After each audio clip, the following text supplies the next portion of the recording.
민주당 신임 지도부를 선출하는 전당대회가 조금 전 마무리됐습니다. 치열한 접전 끝에 54.08%의 득표율로 1위를 기록한 김민석 후보가 민주당 새 당대표로 당선됐습니다. 현장 취재기자 연결합니다. 박예린 기자, 전당대회 결과부터 전해주시죠. 네, 조금 전 민주당 전당대회가 끝난 대전 컨벤션 센터입니다. 이변 없이 김민석 후보가 최종 득표율 54.08%로 1위를 차지해 민주당 신임 당대표로 선출됐습니다. 2위인 정청래 후보는 45.92%로 두 후보 득표율은 8.16%포인트 차이입니다.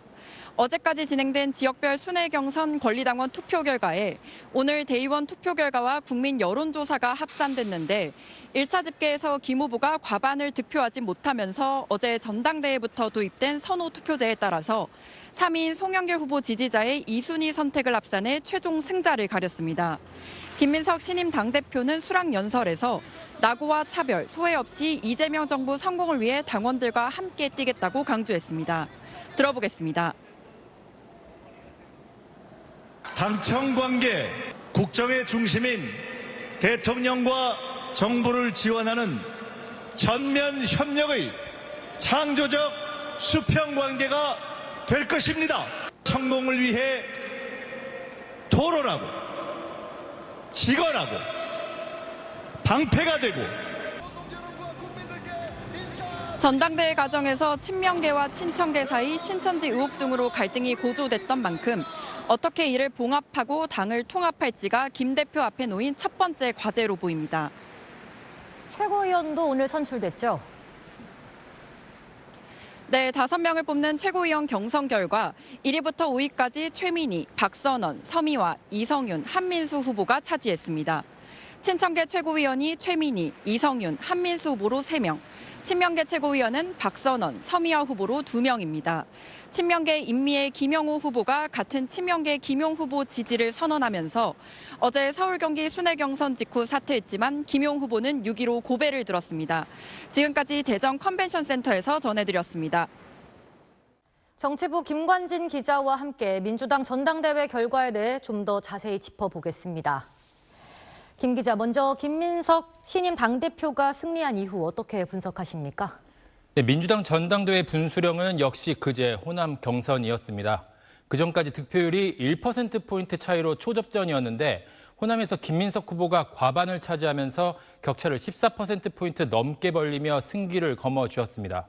정청래 후보마저 호남의 선택은 항상 옳았다고 토로할 정도로 패배의 그림자가 드리워진 분위기였습니다.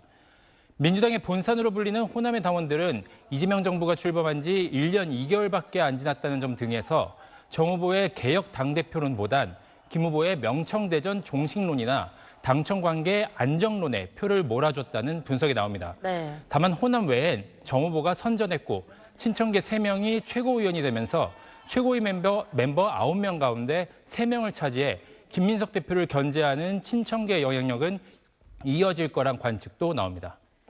네, 이 전당대회 과정에서 당내 갈등도 적지 않았는데요. 이 새 지도부가 이런 갈등을 봉합하고 당을 안정적으로 이끌 수 있을까요? 네, 이번 8.17 전당대회를 돌이켜보면 파묘론으로 시작해서 배신이니 붕어 아이큐니 거친 표현들과 함께 감정 대립으로 치달으면서 분당대회가 아니냐는 우려와 비판까지 등장을 했습니다.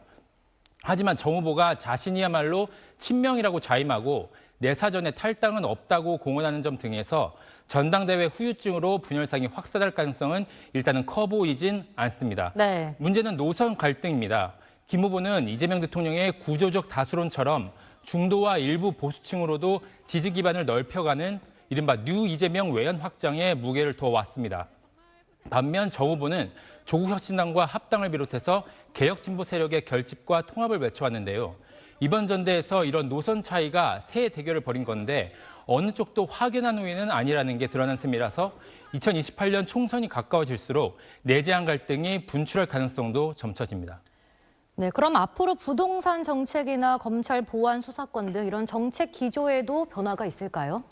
네, 새로운 당 지도부는 기존 민주당의 정책 방향을 유지하되 필요하면 수정하거나 보완하는 쪽으로 당을 이끌어갈 거란 관측이 많습니다. 예컨대 정부의 세제 개편안의 경우 김민석 신임 대표는 이번 전대 도중에 디테일 보완 논의가 필요하다는 언급을 했고 특히 비거주 1주택자에 대한 장기 보유 특별공제 전면 폐지는 사실상 증세라고 지적하기도 했습니다. 네. 개정 형사소송법과 관련해서도 보안수사권 전면 폐지에 따른 문제점이 10월 공소청 등의 출범과 맞물려 현실화하면 보완이나 수정 논의의 경우 김민석 지도부가 상대적으로 더 유연할 거란 관측이 많습니다. 네, 김관진 기자 잘 들었습니다. 안녕하세요. SBS 주시은입니다. 오른쪽에 구독 버튼 보이시나요? 더 많은 뉴스와 라이브 이벤트 궁금하시다면 이 구독 버튼 눌러주시고요. 항상 저희 SBS 뉴스 시청해 주셔서 고맙습니다.